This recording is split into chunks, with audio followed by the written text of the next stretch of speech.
What's up, everybody? Alex Worldwide Keller here to tell you all about the official record company sponsor.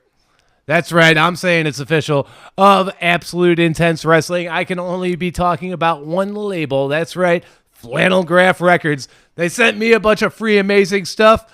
I'm listening to this amazing synth pop right now. They sent Thorne some amazing stuff. He's listening to an awesome Terry Funk interview. He got a Righteous t-shirt, and you guys should check him out. Flannel Graph Records. It's good stuff. We recommend it. But now let's take you to The Card is Going to Change.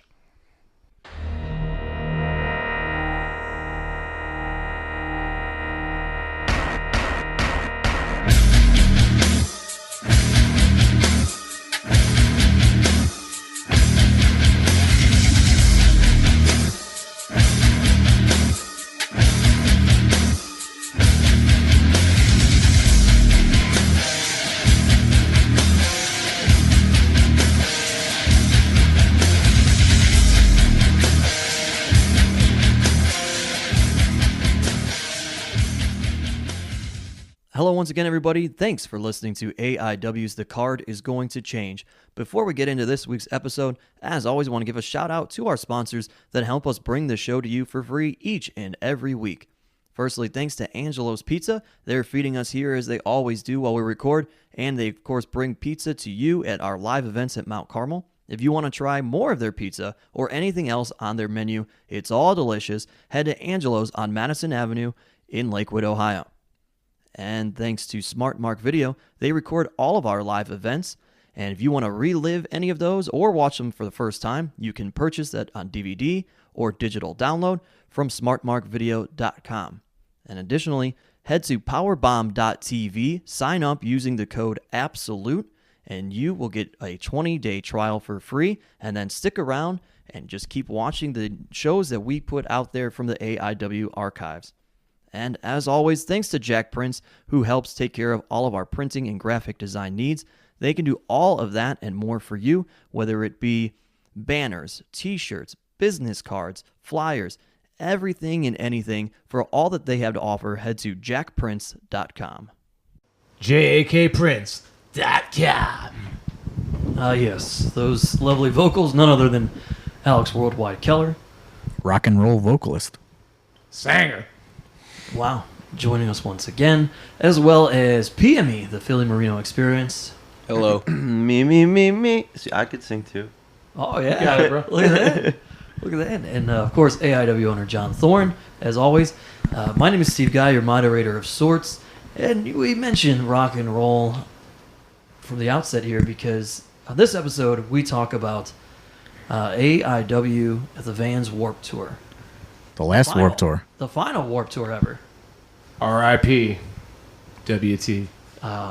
Taking place at Blossom Music Center as it did July 18th. So it was a week and a half before Absolution.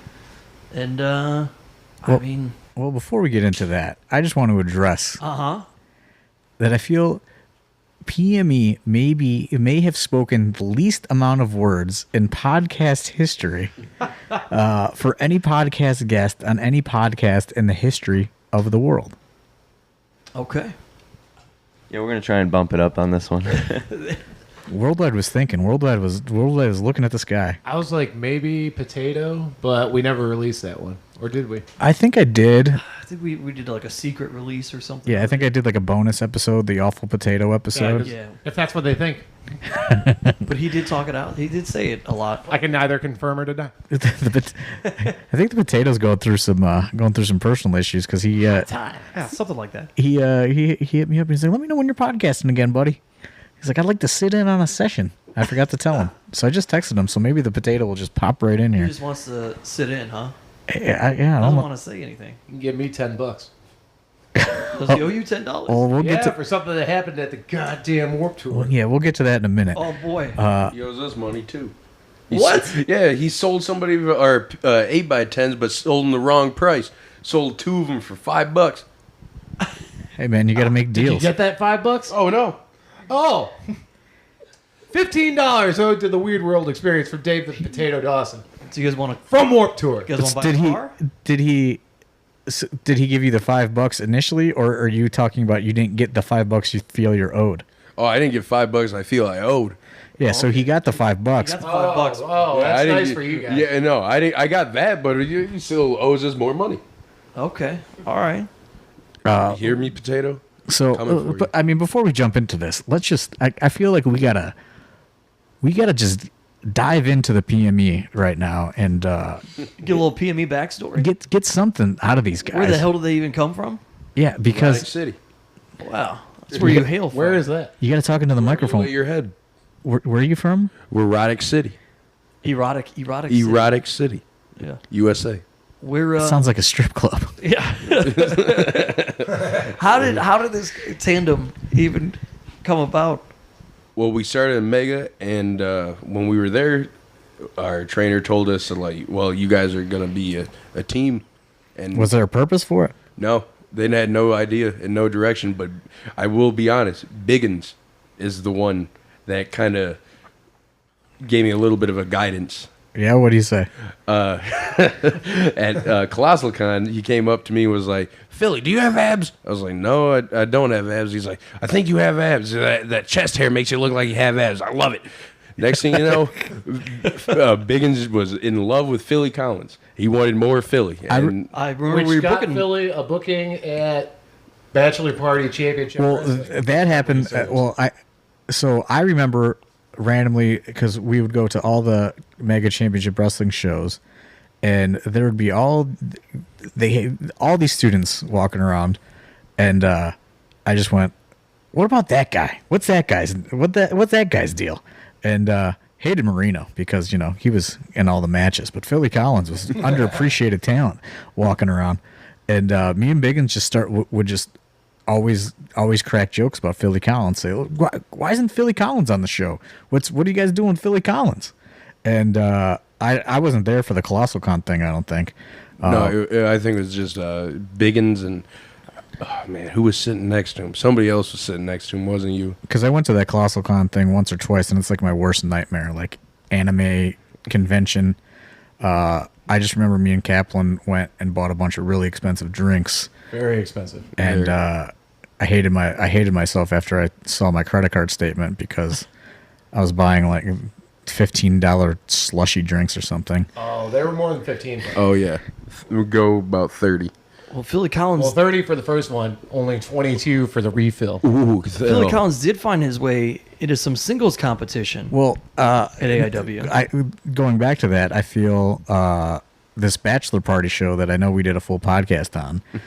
That was really where we really got our first real taste of Philly Collins, because he was always like, we were always cracking jokes like, get this Philly Collins guy on the show, get this Philly Collins guy on the show. He showed up to this. I don't even know who contacted him for this bachelor party show. Maybe Biggins. Biggins. He called me at 2 in the morning. He hit me up at 2 in the morning. He's like, "You up?" I was like, "Yeah." He's like, "Yeah, I'm gonna call you." Called me. It was like, "Hey, you doing anything?" I was like right now. He's like, "No, like in a couple days." He's like, "We need somebody for a bachelor party show. Would you want to be on it?" I was like, "Oh yeah, sure." Yeah, yes I do. Yeah, because that's one thing I don't think people realize is Biggins would just be up at all hours of the night and just sleep all day and just like do AIW stuff from the hours of like 4 p.m. to like 5:30 in the morning. Well, and So then that makes a lot of sense that he called you. Oh yeah. from the bachelor party, I know that then our introduction. I just remember at the bachelor party, I was like videotaping, like making people cut promos on my phone to put them on the spot. And Philly Collins' promo was just him curling 2 chairs. And there was like some weird song playing in the background. It just happened to be playing on the loudspeaker, which made it. It was the outfielders. Your love. He My remembers. favorite Philly Collins moment still is when we were creating the PSA for Ebtide that I don't think has seen the light of day yet. And then we had him do his own very short 1980s wrestler style PSA. And he's got the lapel mic clipped into his chest hair. He's shirtless and he's just leaning over the ropes and points at the camera and says, "Philly Collins don't do drugs, and neither should you." It's a work. It's there somewhere.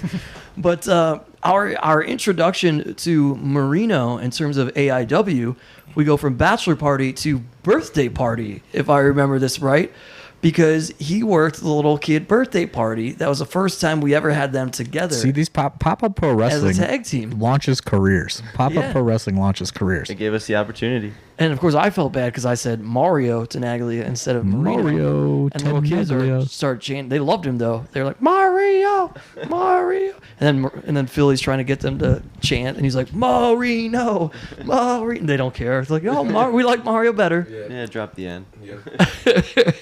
Mario T.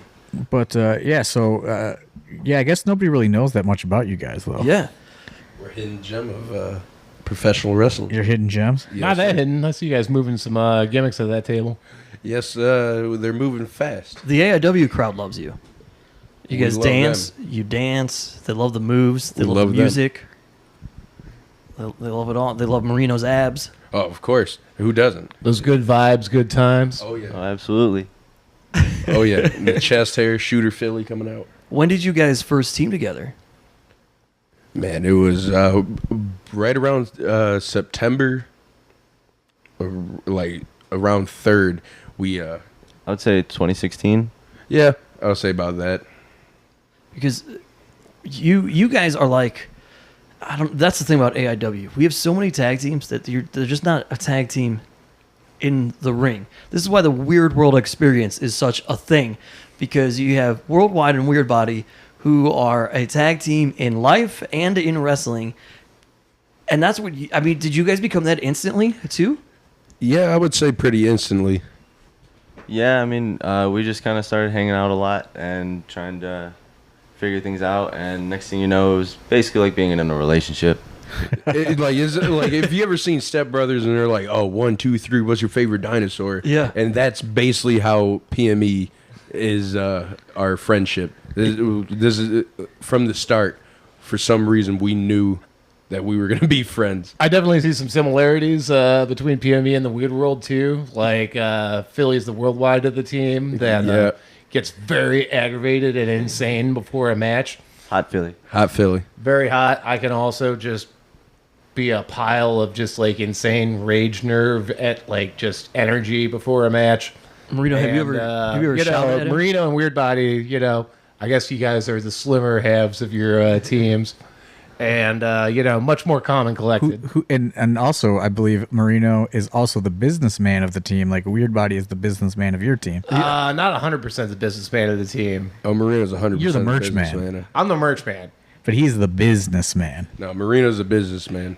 I'm here for moral support. That's all I can ask for. I mean, you guys really do, just like the Weird World, you live under one roof. Yes. How's that working out? Love it. It's great. What's a day in the house of the Philly Marino experience like? All right, usually. Don't incriminate yourselves. Yeah. Oh, well, usually 2 women leaving in the morning. And then we can make some eggs, make some omelets. Then we hit the gym. Get Egg whites? Oh, yeah.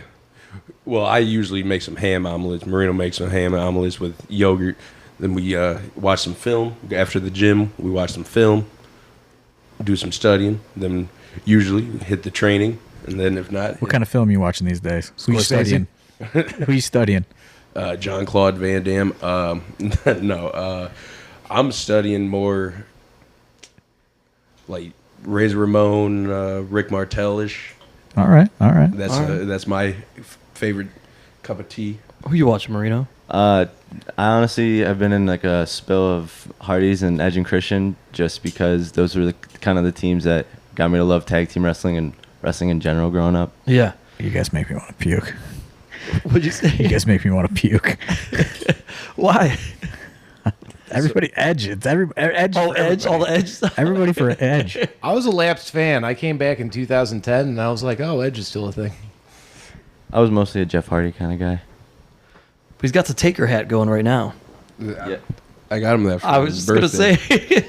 It's a wonderful birthday gift. I think he's gotten me a couple gifts. Track jackets. Wonderful anniversary gift from this guy. You guys celebrate anniversaries. Yeah, huh? you guys celebrate anniversaries? Told you relationship. If we're gonna make this work, it's gonna work. Need events to work towards. Oh yes. What about you and Weird Buddy? You guys celebrate really? Sometimes I'll remember it's October 3rd and like say something to him. That's about it. Weird Buddy doesn't put over birthdays or anniversaries or anything. So What is that? Your anniversary? that's our debut, brother. Fresh right. meat. That's all. That's a fresh Very meat. sentimental. We're getting. What is the PME anniversary? I would say what, September? Because it was around, September 3rd is my birthday, so I would say around that time. It was because it was on my birthday. It was on his birthday, September 3rd. It was on my birthday. We faced the mysterious Movado and Nate Matson. And Nate The Matson. thirds in the fall have it. Yeah. Do you think that, John? Do you think the party never ends? Knows their anniversary, or I that bet they you- celebrate one? I don't know if they know they're a team. I don't think so. No, you know what? You know what blows my mind about those guys is like I assume that they never ever talk outside of bookings, and They then talk all the time. and then all of a sudden there'll be a promo, and they're like out drinking in a bar somewhere, and I'm like, Twan doesn't even drive. Parker now no longer drives. So Living that gimmick. that always boggles my mind when those two guys wind up together. Not to mention other logistics with Twan and bars, but Well, yeah, he's a big guy. yeah, Yeah, big this, large of age guy. this took a weird turn, but I've always been curious as to the story of Yeah. the PME. I didn't know tag teams were so sentimental. We're learning something here, Well, you're right? gonna have to have the fuckets on sometime to find out. I mean, if you're going to be a top tag team, you got to be a tag team. I had a conversation with the Fuckets after the Absolution after party because they attended, also in full Absolution attire, like in terms of they were suited up, man. They're old school enough to know about the dress code. Yep, they were in dress code, and I had a conversation with them, and I will say they are probably just as sentimental. The things that Nasty Russ knows about T-Money and his life, and like what they do together outside, I'm like, all right, this is. We're gonna have to get a tag team round table going. apparently table for six. You're gonna have to get several microphones. Yeah, I don't know if we could hook that many mics up. We'll just have to all just scream at the same microphone, Road Warrior style. Let's share them. Jesus. Let's just do what we're doing, sharing. But, Marino's holding the mic for me when I talk, and I hold the mic for him when he talks. He doesn't talk much. But No. I guess He speaks with his body. I mean, look at him. Jeez. that's a t-shirt, huh? I speak with my body. Well, that is one thing the PME has. I'll give you guys this. Y'all got a lot more moves in the weird world. Hey, thank you. Dance moves or wrestling moves? Well, what I was gonna say, good segue. They have a lot more moves because they started coming to the AIW wrestling school. Yeah. and they come quite frequently. They do, it turns out. The weird world comes quite infrequently. Well, we got a lot of ducks to get in a row. Let's hear about those ducks, brother. Tell me. Oh, well, I mean, after we documented the May meltdown that I had, so now I'm in counseling, doing that. May Meltdown, I feel, was the name of several independent wrestling events throughout the early 2000s. I brought it back for 1 month only. No, May's just rough for me, but this one was especially rough. And yeah, I'm in counseling now, doing some stuff, and then multiple jobs. Everyone knows that. And also, been working through a neck injury. Got something weird in my lat. I had to switch down to like 4x12s instead of like 4x6s in the gym, which has been very upsetting to me. Like just from an ego standpoint, you guys know. Yes, sir. Fucking- But yeah, it's like Lou Reed said: between thought and expression lies a lifetime, and that's going to be a Weird World shirt one of these days. Well, hopefully a Weird World motto will be, we train every session to get better at pro wrestling. Oh, Because I get you don't know how much chain we're doing around that apartment. because I get so many opportunities that I may that I may not 100% deserve. The least that the Weird World could do is train. That sounds like a t-shirt. I've been hitting that elliptical real hard, dog. My goodness. I mean, how has going to the AIW school Compared helped to you other guys? places you might have I trained. mean, how has it helped you guys? I mean, you've really come in and started hitting your stride, though, as a tag team. Thank you. It's helped us a lot. We've learned a ton since we've come to the school, and it's something new every day, whether it's learning new moves or learning more about us in the ring. Or transitions or anything, it helps a lot going by that playbook. Yeah, and Eric Ryan's there a lot. We have- talking about a guy coming from tag team wrestling. We have a secret playbook, though. Yeah. Yes. Has Eric Ryan kind of helped you guys with the whole tag team concept? Oh, Eric Ryan's getting us ready for Wrestle Rager. Because you're more of, you guys go from singles competition, not really knowing what you're doing, and now you kind of fire on all cylinders. It's like you just, I don't know, somehow the worlds found each other and you mesh so well. I think it goes back to that whole like relationship thing. Like I said, it's just, I don't know, it's like the chemistry kind of just comes natural in our friendship. And Yeah. it ends up showing out there in the ring. Well, And everyone wants to have a good time, and you guys most certainly bring the good time. And the good vibes. I just realized the amount of hair product that probably gets used on this couch right now between Worldwide, Philly Collins, and Marino. what, you think I don't use hair product, bro? Not as much as these three. All sitting on that I one got a side. little bit of gel ski throwing every You got once in this a while. long hair. Marino's got those curls. I got some shaping cream at home. What is your hair care routine? I need to know. How do you deal with those curls? Just shampoo and conditioner. Really? Yeah, How often do you shampoo? like every other day. Oh, you're a maniac. I'm twice a month. Is there I condition 5 or 6 times a week, just because I beat the shit out of my hair with the dye and such. Right. do you dye your hair at all, Marino? Yeah, I dyed it a little bit at the tips. Frosted tips. Frosted tips. Remember those days? Sure, 1998. Philly's got a little frost action too. I had some frosted tips at one time. Now, what do you guys spend more money on, hair products or gear? Gear. You guys don't spend no money on gear. Oh, yeah. My stuff's very exclusive. This just reminded me. Uh-huh. Let's talk about the Philly Collins baseball pants era gear. Oh my God. Here we go. Billy Collins coming to the ring and broke gimmick. I didn't know what I was doing. You got some baseball pants. I did have some baseball pants at a moment, and I got those beat off to me by Frankie Flynn, and stopped wearing baseball pants, and got. There was someone else that had a big opinion about the baseball pants. Oh yeah, Duke. Duke always has something to say about my baseball pants. Well, he's more into softball shorts. Yeah, he's a softball shorts guy. Yeah, that's his problem. No baseball pants there. This took a turn, huh? Yeah. Do you want to get into Warped Tour? You want to continue to wonder about? No, I think we could get into the Warped Tour. I think I got a little information out of these guys. You got it. I mean, these three were there. It's the last Warped Tour ever. Talk about being sentimental. I didn't think I was going to get the hair care routine, but I mean, we're breaking down barriers here today. We absolutely are.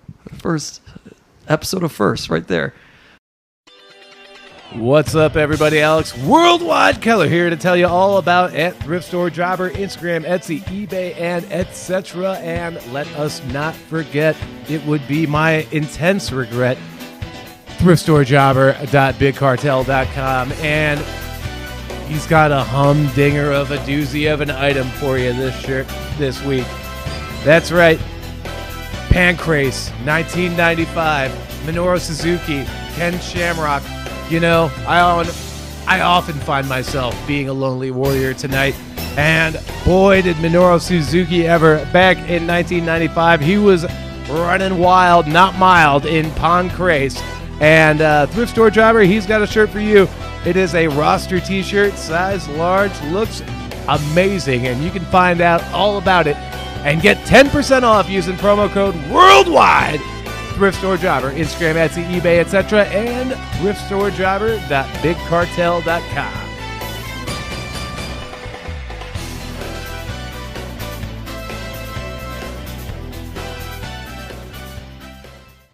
Last time we were at Warped Tour 2 years ago. Yeah, we were there 2 years ago. It was a grand old time. That was the week of Worldwide's first breakdown that I ever experienced, if you recall. Oh, what was my... Oh, yeah. You quit like the day before. Oh, yeah. You retired the day before the Warped Tour 2 years ago. I think that was number one. And you cut all your hair off. Yeah. Oh, yeah. You really lost your mind. That was a bad one. Yeah, I lost a hair versus hair match to myself. And I talked you out of retiring. You and Biggins. And then Warped Tour ended up being a lot of fun that year. Because Biggins was very against it because we had done it years and years prior, and it was like an awful experience. We just didn't know what we were getting into. We came in with a little bit better game plan that year, and it ended up being a lot of fun. And some proper tenting so that Biggins wouldn't be out in the sun. Yeah, proper tenting. And so we looked into doing it again the following year, which was last year, and they were being a little stingy with the tickets, and because how it works is they give you X amount of passes to get in, so you can get in all your people, your performers and stuff like that. Right.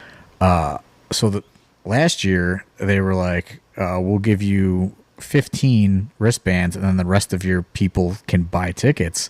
And I said, well, people aren't going to buy tickets to perform at your tour, and I think Unless you're a mark. I think it's because they were doing like a really weird lineup last year. They tried like some bands that they normally don't try, and I think it must have been selling bad or something. And then this year they went kind of back to their normal routine of bands that they're accustomed to, and it was no problem. It was no problem back, like 2 years ago. It was many people as we wanted to bring. The fun thing of those bands, there was a band 2 years ago that remembered you guys. Oh, yeah. This band, Real Friends from Chicago, they watched us 2 years ago, and I guess they're huge like wrestling fans, and came over and gave us some free merch, and I gave them some DVDs to watch on the road, and they're really excited about All In. Those guys, they're really amped up because I guess they're based in Chicago. Okay, right. But yeah, they're cool dudes. They came over and talked. But yeah, the Warped Tour was. It's a day, and it definitely has its cycles of like, this is going to be awesome, this is fun, I hate everything, I'm drunking having fun, I want to go home. Would you say that that's a proper description? Give or take. Plus, I would say that we did not adequately prepare for the heat this year. Yes. What was it like this year? About 90 degrees, I think, of that day? Hot. It was very hot. We brought, I believe there was maybe 1 or 2 24 packs of water and a few coolers of ice and then 2 giant handles of Tito's. Yeah, we had more vodka than water. Which Well, that was was your a first big mistake. misstep. Yeah. Because that's another thing is, since you get to load in with everybody in the morning, you could just sneak in whatever you want. No one's checking your Right. stuff. So, we brought in quite a bit of vodka, and we forgot about like the actual need for hydration. We almost lost Twan Tucker. We did. We almost lost the guy. Wasn't able to stay woke. I didn't know he was possible to get heat stroke, but yeah, he got the hell out of some heat stroke. So I guess we'll go into just like the start of the day. It's it's an early day. You know what I mean? Like, Right. The first band kicks off at 11 a.m. So setup is extremely early for the Oh, that's Warped going to Tour. be what, 8 in the morning? We got there at 8:30. Yeah. We got there, and I got there a little bit earlier than you guys, just to try to figure out what was going on. Sure. And it was a big clusterfuck because Rob Zombie and Marilyn Manson were there the night before, Oh, wonderful. and they were still tearing down from their whole setup the night before when we arrived at, we got there at about 7:30, and they were putting all the buses and everything into like this, whatever, like parking Long lot. ass line. Just like this weird parking lot until like they would allow them on the grounds, and so that turned into like a big clusterfuck. But we finally got in there about, I would say 8:30 ish, and it's exciting in the morning. Like I said, everyone's looking forward to it, and then it just turns into like a long day. But A death march. yeah, it's fun. It's fun for the majority. It's fun for more of the time than it's not. I'll say. I think. At what point? Go ahead, Philly. Oh, I had a blast. What time did you guys actually get set up? So like first match goes, and because you basically did groupings, right? Well, we started off with like 3 matches like per hour. Well, yeah. So like, whatever stage we were closest to, we were gonna go whenever that stage is off, and they play every 45 minutes. I think Something it was like that.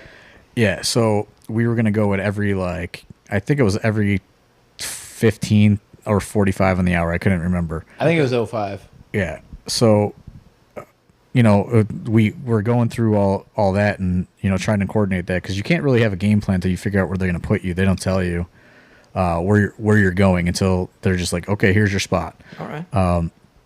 So then we figure out whatever the set list is for the stage, whatever the stage we're closest to. And then we decide we're going to go like two or 3 matches every 45 minutes or whatever. At first it was 3. Yeah. And then it became 2. And then I think one time it was 1. Yeah. But so it's kind of like booking on the fly too, and it's just like whoever's there, let's fill some time. The thing that sucked is they put some like weird stage that wasn't really a stage; it was a tent directly in front. Like sometimes it had bands, and then other times it had rappers. Yeah, and it was just loud as fuck.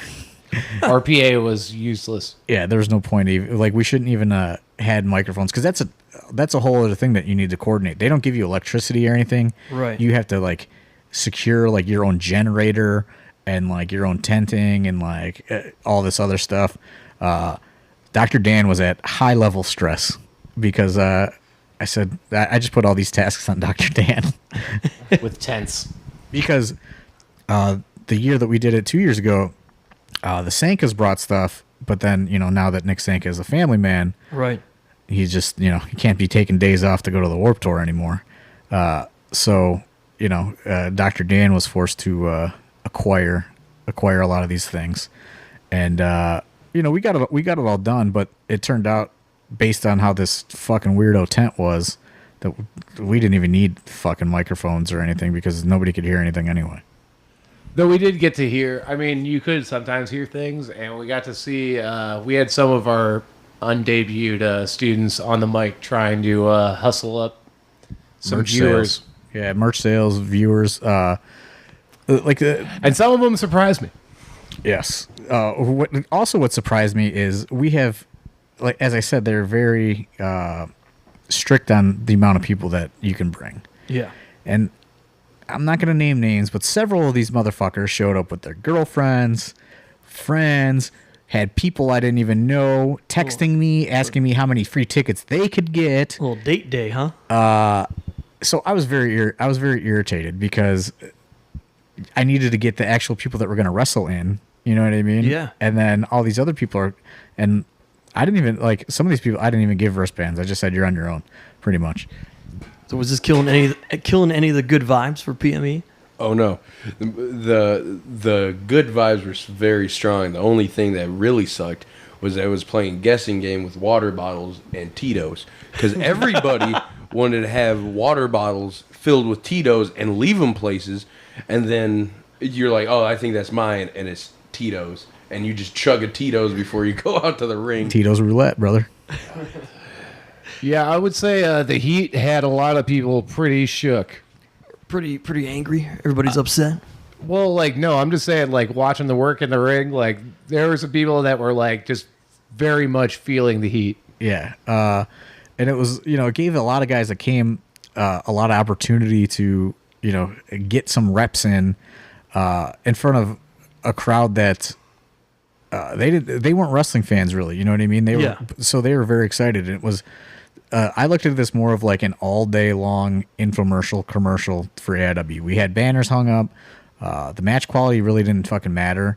You know what I mean? Like, you could have did a body slam and like that crowd was going crazy for that shit. I feel I had like four and a half just match that day. Jesus. PME, they both just chuckled at that. Yeah. Is there something that stood out to you in terms of match quality? No. No, they're just great. Oh, there was that great. Six. There was that 6-man that turned into a 12-man. During the entrance, it somehow became from a 6-man to a 12-man match, and nobody knew. Yeah, it was all called on the fly. Next thing you know, we turn around and Matthew Justice is jumping on all of us off the U-Haul. Well, that's the thing. You know, you could Sounds like a very Matthew Justice thing. you could just Oh, yeah. you could just do stuff there and have fun because it didn't matter. Yeah. This show it's not canon. You know what I mean? Right. Which is all fine and well and good, other than the fact that showing up and just doing one match and then enjoying Warped Tour for the day, left trying to eke out the rest of the show, which at one point in time you put that evil on me. Yeah, I made Worldwide the booker because he always has so many ideas. I said, here you go, man, have fun. Yeah, it was me running around being like, all right, who hasn't Flynn faced yet? Because Flynn was the fucking Iron Man of the day. Flynn wanted to wrestle on every single show. I think he missed like one because we just didn't have anyone new for him. See, now when you talk about somebody that knows how to combat the heat, in terms of that, we're talking about a guy in Frankie Flynn that, if he needs to, will walk to training in the dead of winter 3, or 4, the 5 unbelievable summer. Yeah, 3, Yeah, 4, 5 miles. He's unbreakable. So it turns into a stressful day. Bit of a slog. And once I say okay, and like I said, tensions are starting to run high. You know what I mean? The heat's getting to people. People are trying to wrestle. Some people are trying to wrestle. Some people are trying to never wrestle again. Some people are trying to hide. Some people that brought their girlfriends all start fighting. So that's a tense environment because everyone is arguing with their girlfriends. Tito's in the heat, I'm sure, had something to do with that. These date days that they all planned turns into just angry disasters, alcoholic fueled rage of yelling at the AIW merchandise booth. The potatoes there trying to reconcile with his wife. It just turns into like nothing was videotaped, but this would have been the reality show that the world needs because it is it is a scene. This would have been the AIW moment to have the MTV crew in the crowd. This was a scene for sure. I mean, I will put over one aspect of the day. My outfit was stellar. Yes, he had a stellar outfit, but I mean, it wasn't all bad. You know, I was having a great time. Which is what I started focusing on after a certain point. Once he put me in charge, I'm like, all right, I'm not going to let Thorne, I'm going to attempt to not let Thorne know that I just want to murder everybody. I'm going to let Thorne have a good time at the Warped Tour. Dave the Potato, by the way, was wearing one of the Real Friends t-shirts at Absolution. Oh, yeah. He didn't wear the Weird World shirt he stole? $10, buddy. I called you out there. Weird Body called you out at Apso. Any day now, buddy. Fucking my PayPal is open. Venmo, what do you want? Just snagging t-shirts at Warped Tour, was he? Yeah, because somebody took his shirt, and his shirt apparently was beyond repair after that. His fucking referee shirt, because he didn't bring any other shirt besides this referee shirt. His cut sleeve referee shirt that you didn't want to referee. Had to show off those little potato guns. So Philly had to do a referee spot. So you had to do a referee spot. You were the referee? Yeah, I was a referee for Marino versus Dr. Dan, and then Dr. Dan went all banana on everybody and turned into a really big turd, just like normal. But Dr. Dan was having a day. Was he being Dr. Dickhead? Oh, he was being doctored something. At one point, he really wanted to see some band, and something happened. And he took it out on PME. Yeah, at one point, Dr. Dan did a running drop kick to the actual Warped Tour barricade. It's barricaded off by fences, and all of a sudden, I just see the whole thing shake, and it's Dr. Dan just unleashing his aggression back there, having a full-on breakdown. This heat was out of control, ladies and gentlemen. How red between the heat and the sun. Tito, the lack of hydration, and also his anger, food. how red was Dr. Dan's face? Yeah, nobody brought any food either. No one brought any goddamn food. And the food there was very fucking expensive. Oh, I got so mad because I went up there and I asked how much was chicken and fries, and they were like $15. You kidding me? Get the fuck out of my face. Come on. I ended up buying food, and they didn't even tell me a price, but I was that hungry. I just swiped my card. I don't even know what it cost me. Probably $12. But so it's turning into a day. There's lots of alcohol involved. There's lots of drama going on. People are stressing out about the amount of times they want to wrestle. I had a very important match coming up on Friday, and I was like, all right, I haven't hurt myself yet. And then in my singles match with Dom, bam, there goes like my rib again. He came to collect, bro. Very upset. Yeah, he collected a bone that day. Not his fault, my fault. I would say though, all being outside all day in the sun with no shirt on definitely helped for the absolution tan. Yeah, we did get some nice absolution We were tans out of looking it. good. Leave it to Marino to find. And a early place. on in the day, I was very positive about that because anytime anyone new showed up, I just had my watered down bottle of Australian gold bronzer and I was just spraying people down. I was like, get that fucking shirt off right goddamn now. No one's getting tan lines. Blasting people. Worldwide in charge of the tans of AIW. Did you- Everybody that showed I thought it was like Panama Jack, like that shit your dad would probably have used back in the 80s. Right. But it was Australian gold. Oh, I'm not even sure if Panama Jack exists anymore. That was I'll the, find that was one. the dad stuff. I'm sure they make clothing. I don't know. Those hats. The hats, yeah.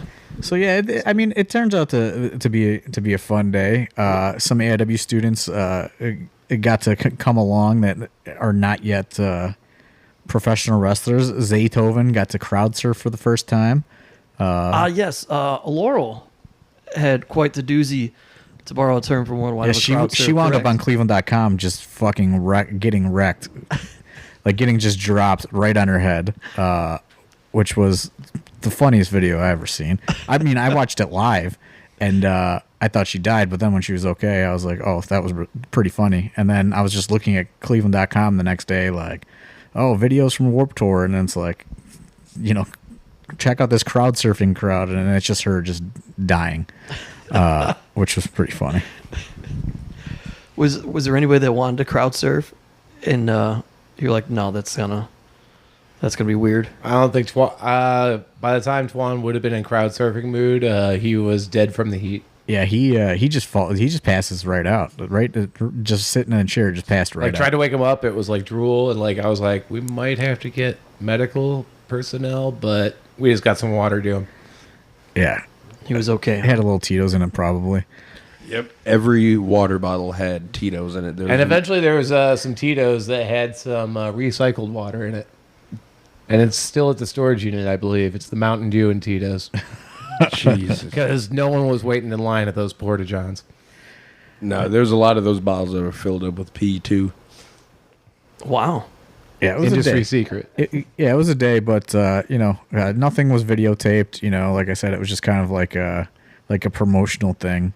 Yeah. People asked him to take pictures with me left and right. That was Yeah, weird. Worldwide could have been. He was getting his photo snapped quite a bit.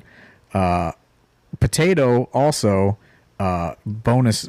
Shout out to him, even though you guys hate him. He was Don Weston the fuck out of the AIW merch and selling all sorts of shit to people that didn't even like wrestling. We walked out of there with quite a bit, a couple $100 just off Potato selling stuff. Wow. Imagine how much you'd walk out if he gave you all of it.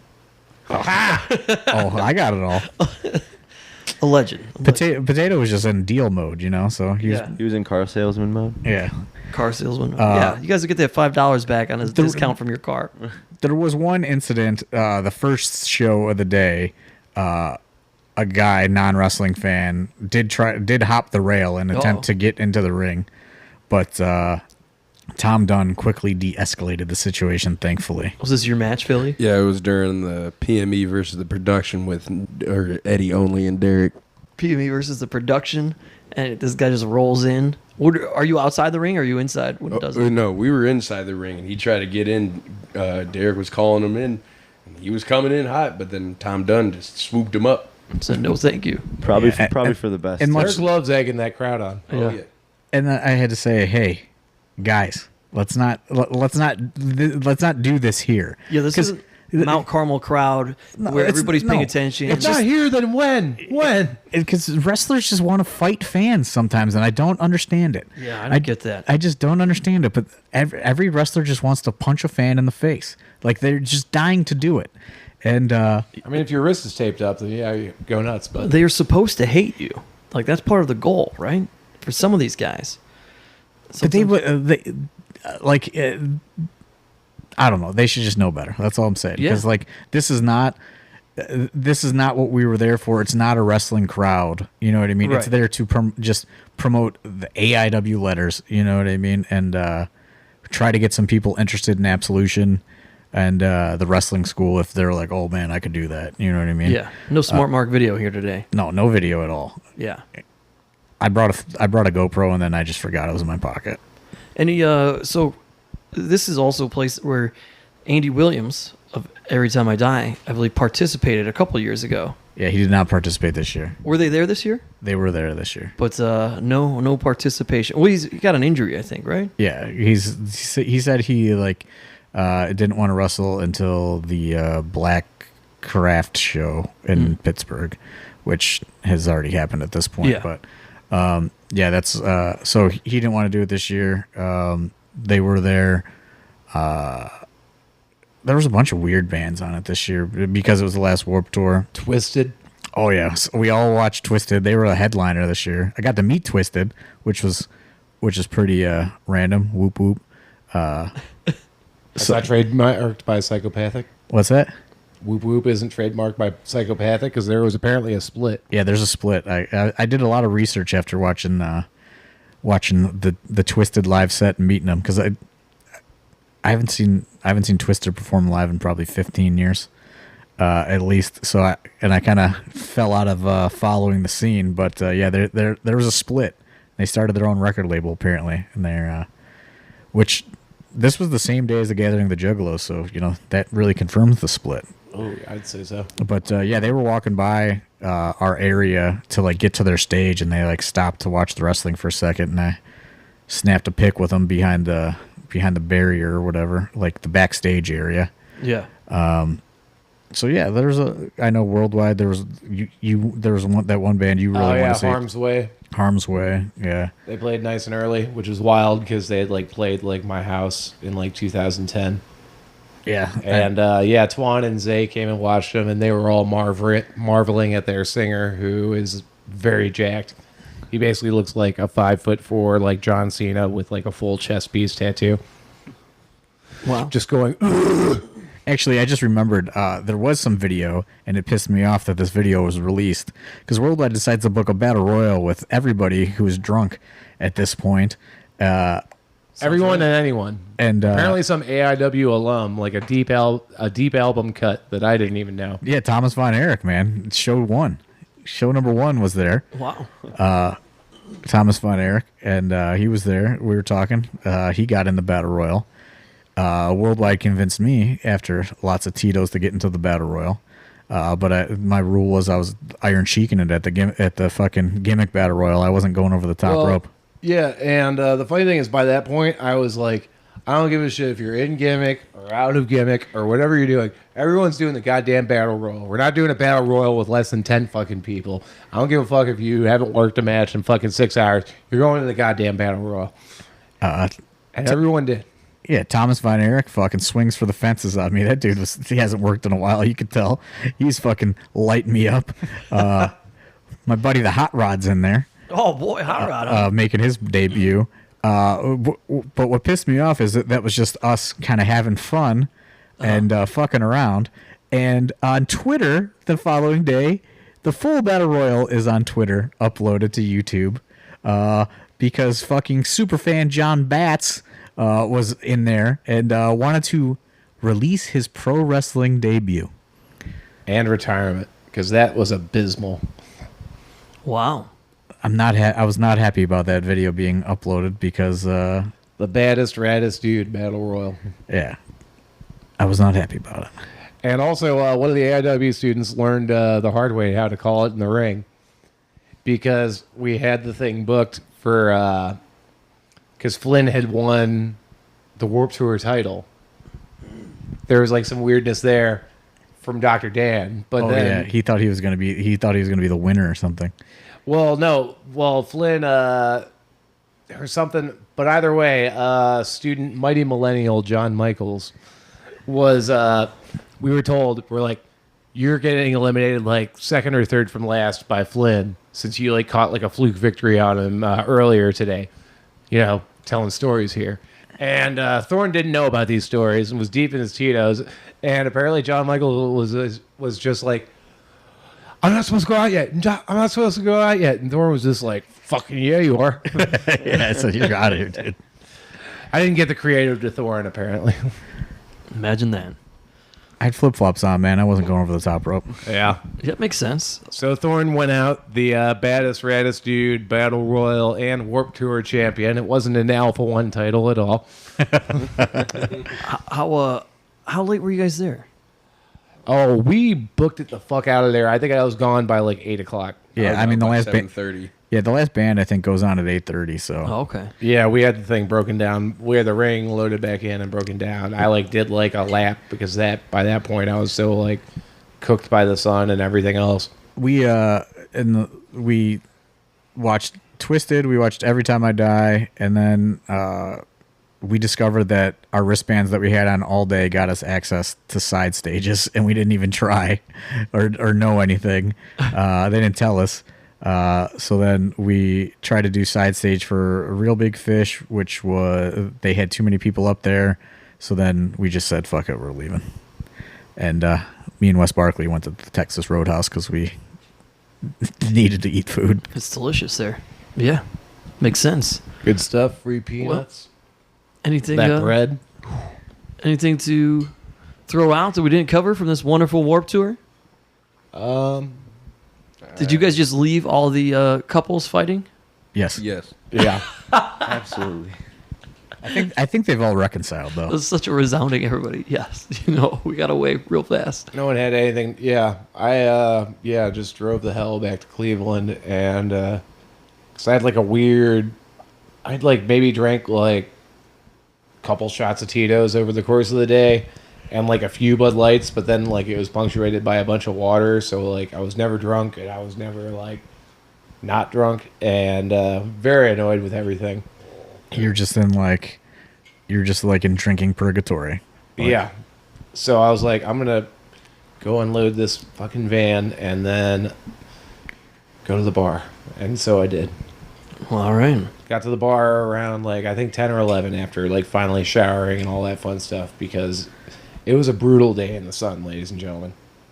Well, I cannot put over how terrible the sun was. I'm usually a human being, loves the sun. I'll cook myself all day long. It was a bad day in the sun, all right. Fair but enough. still pretty fun. We went from the sentimental tag teams to talking about relationship quarrels. If only those people could have listened to the beginning of this podcast before they had all gone to Warped Tour that day, they would have known. So let's end this thing where we started with PME sitting here and the relationship that it is. What is one of your favorite things about the other? Marino's drive. His drive. His drive. Hey, that's what made me lose about 20 pounds. Look at that. They motivate each other too, John. Like you think I'm saying here No. Balonian? Like no, this is Balonian. Like Balonian. Balonian people. Like I Marino's love- is the real deal. He I- drives. He The drives it. PME vocabulary as well is a Balonian. thing I'm a big fan of. Yeah. Marino, what do you like about Philly? Yeah. Oh gosh, that's a tough one. He answered instantaneously. You knew it immediately, yeah. There's just so many things, guys. I'm sorry. I would say his passion. The days where basically, I don't know, I'm driving myself into a hole. He kind of is the one to always pick me up. So it's nice to have that. Tomato, man. Is this what you wanted out of this, John Thorne? Oh, man, this is... we got so much more than I ever imagined. Hey, you asked. And I'm going to shout out Weird Body that's not here because he's working. I like Weird Body because he doesn't like being on the podcast, so I get a chance to shine. My favorite thing about them. Weird Body is a great guest to the podcast. Yeah. He needs more. He hates it. He needs I more like when he's appearances. on. I particularly like when he's in the background yelling at you, though, when you say something and he just like wants you to not have said it or you said the wrong thing and he just goes crazy. We're live, pal. It's wonderful. Yeah. What's that? Does it sound familiar, Philly? Oh yeah, it does. Well, we'll end this episode with love in the air for Alex Worldwide Keller for the Philly Marino Experience. AIW owner John Thorne. My name's Steve Guy, and we'll talk to you next week on AIW's The Card is Going to Change.